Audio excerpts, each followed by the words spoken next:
अब तकब्बुर एक ऐसी चीज है, अगर कोई अल्लाह को एक भी मानता है ना तब भी अल्लाह उसको काउंट नहीं करेगा, ईमान को काउंट नहीं करेगा अल्लाह।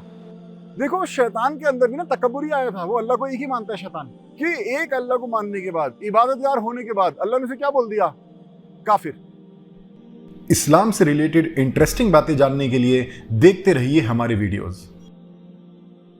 तकब्बुर क्यों हराम है? तुम तकब्बुर के बारे में पूछ रहे हो। देखो तकब्बुर जो है ना वो एक ऐसी चीज है कि अगर तकब्बुर हो तो तौहीद भी काउंट नहीं होती है। हदीस आती है ना कि राई के दाने के बराबर ईमान होगा तो जन्नत जाओगे और राई के दाने के बराबर तकब्बुर होगा तो जहन्नम जाओगे। सुनी होगी तुमने ये हदीस। तो ईमान और तकब्बुर एक साथ एग्जिस्ट नहीं कर सकता। ईमान का क्या मतलब है? ईमान मतलब अल्लाह एक है, हाँ, तो ईमान और तकब्बुर एक साथ नहीं हो सकता। अब तकब्बुर एक ऐसी चीज है, अगर कोई अल्लाह को एक भी मानता है ना तब भी अल्लाह उसको काउंट नहीं करेगा, ईमान को काउंट नहीं करेगा अल्लाह, अगर तुम तकब्बुर में होगे। इसका मतलब ये है, देखो शैतान के अंदर भी ना तकब्बुर ही आया था, वो अल्लाह को एक ही मानता है शैतान, हाँ, कि एक अल्लाह को मानने के बाद, इबादतगार होने के बाद अल्लाह ने उसे क्या बोल दिया?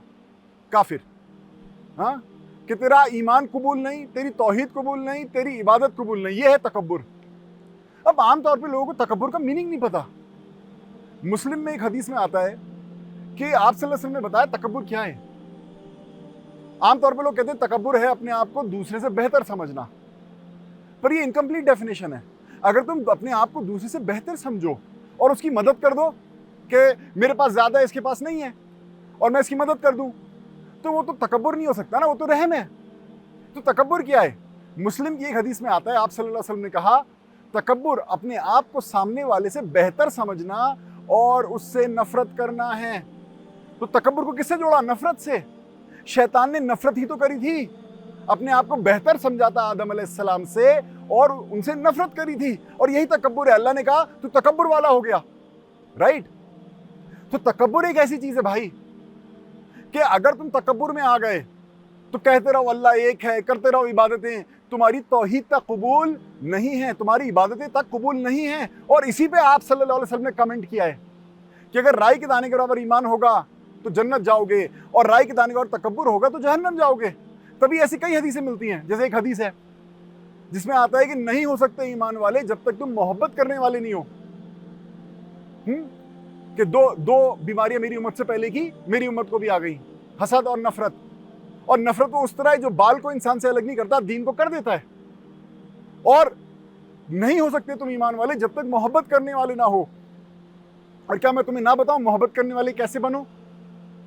अफशुस सलाम, सलाम फैलाओ। सलाम फैलाओ मतलब पीस फैलाओ का क्या मतलब?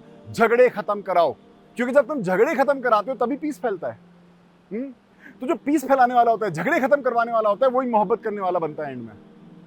और आप सल्लल्लाहु अलैहि वसल्लम क्या बोला इस हदीस में कि नहीं हो सकते ईमान वाले जब तक मोहब्बत करने वाले ना हो। और भी तुमने हदीस सुनी होगी कि नहीं हो सकते मोमिन, मोमिन कौन? ईमान वाला, जब तक दूसरे के लिए होना चाहो जो खुद के लिए चाहते हो। ये सारी बातें मोहब्बत की बातें हैं। तो अगर मोहब्बत में होते हो तब तुम्हारी तौहीद कबूल होती है, मोहब्बत में होते हो तब तुम्हारी इबादत कबूल होती है। क्योंकि तौहीद किसकी? अल्लाह कौन है? अर्रहमान अर्रहीम, वो मोहब्बत का खुदा है। अगर तुम नफरत में चले गए, तुम्हारी तौहीद कबूल नहीं, तुम्हारी इबादत कबूल नहीं, अल्लाह तुम्हें कह देगा तू तो अर्रजीम वाला है, तू तो शैतान वाला है, और तुम्हें शैतान के साथ जोड़ देगा। समझ में आई बात? चलो आगे चलें।